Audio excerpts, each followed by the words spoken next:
Shall I set this down someplace? No, Rose. Go to the corner and open a stand. I feel better just lying here. The ride in the car could only make me feel worse. Yeah, she's right, Dorothy. Sometimes just lying motionless is the best thing a person can do. That didn't sound right when you said it on our honeymoon, and it doesn't sound right now. Rose, I have read every want ad in the paper. Mine is not here. Are you sure you dropped it off at the newspaper office? Dorothy, you told me exactly what you wanted me to do a dozen times. Any idiot could have done. I know, honey, but you were the only one going downtown. How am I supposed to study for my French final with a 14-year-old in the house? It's hard enough with an 80-year-old. Are you referring to me? Of course not, Ma. I'm referring to Cary Grant. He's living in the broom closet. One thing I know for sure, I have not lost my hourglass figure. But it looks like somebody poured about 90 minutes of extra sand in the glass. He just flew in from Minneapolis. Minneapolis, Minnesota? No, Rose, Minneapolis, France. Oh, I'm from Minnesota. I'm from Minnesota, too. Then you just moved to France? Welcome to my life. It's nice meeting you, Ted, but I have to go to work. Oh, what do you do? She's Gary Hart's campaign manager.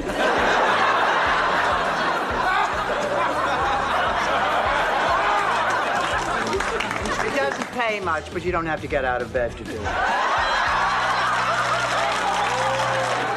This is what you've been doing for the past 45 minutes. Isn't he cute? I call him Scotty.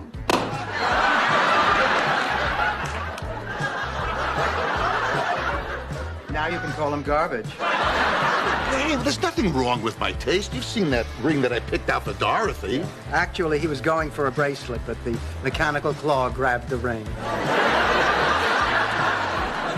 Honey, look at what you're wearing. You can't go like that. I think the funeral home has someone who handles that branch. But thank you for caring. Dorothy, should I get Sophia a glass of water? No, Rose, you should sit here and watch her hack herself to death. Are you sure? Get the water! Dorothy, I have a confession to make. I slipped through the cracks of the St. Olaf school system.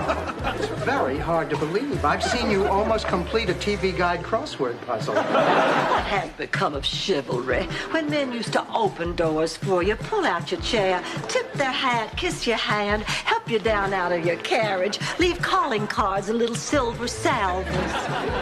So how far back do you want to go, Blanche? I mean, do you still want to be able to vote? Dorothy, our director said to prepare for our roles, we must become cats. That's why I've been playing with your ball of yarn. And Blanche has been making those high-pitched screeching sounds in her room at night.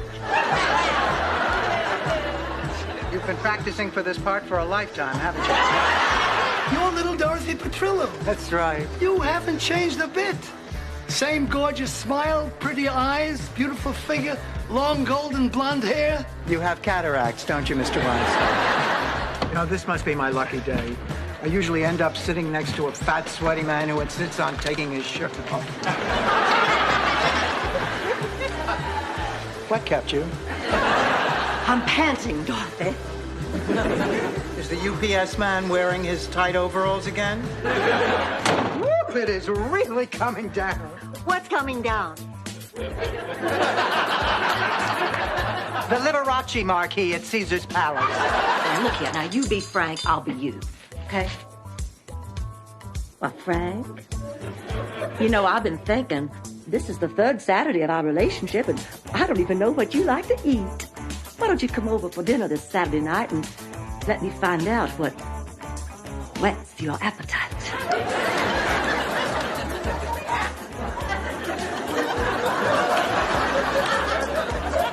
And what are you serving for dessert, Blanche? Penicillin?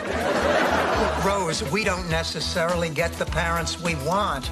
We get the ones we're dealt. You know who my fantasy parents were? Who, Blanche? Masters and Johnson? Girl, is this dress me? It's too tight, it's too short, and it shows too much cleavage for a woman your age. Yes, Blanche, it's you.